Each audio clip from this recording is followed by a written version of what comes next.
So, Mr. Collins and Ms. Cook, what has been your favorite part of the book so far? I really liked when Jess went to the back of the book, or back of the bus, and tried to help, what's her name? Leslie. Help Leslie as far as not be sitting where the older kids were supposed to be sitting. And he kind of didn't want to do it and say it loudly in front of everyone, but tried to help her get out of a seat she wasn't supposed to be sitting in.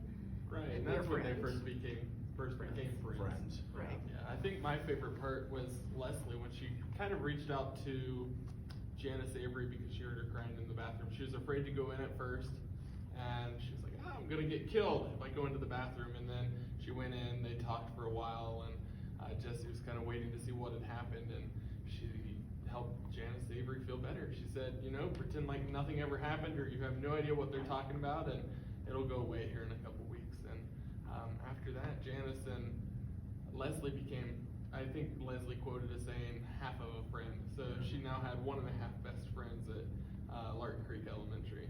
Yeah. I think one of the great things I like is, even though the book is about Jess and Leslie and their friendship and the development of that friendship, I think it's great to see Jess and how he interacts with his younger sister, Maybelle. I think it's fun to see. I know that he kind of views Maybelle as a little bit of a pain, and I know he doesn't love his older siblings, his 2 older sisters, but there's definitely a soft spot that you see for his younger sister, and even though he's not able to include her in To Terabithia, he still has a soft spot, which we saw at Christmas, where he goes the extra bit and gets her something really special for Christmas, and so that his thoughtfulness, I think he's quite a young man, as thoughtful as he is, trying to make sure he gets nice gifts and thoughts for his younger sister, and obviously for his friend Leslie. So this perfect day piece, that's kind of been a fun, as he's had an opportunity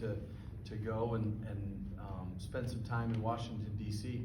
It's funny, I had an experience, I wouldn't say it was a perfect day, but I had a teacher once that had me go do some work at her house when I was years and years and years ago. I had to go do some yard work at her house because she needed some help, and my mother was able to let me go and do yard work. So I didn't get to go on any special trips, but I had to go do yard work at a teacher's house, which she paid me to do.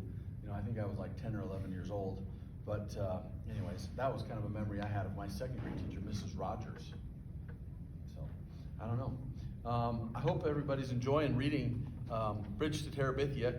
We're winding down, and you should have finished chapter 10, The Perfect Day, and we'll see how that ends.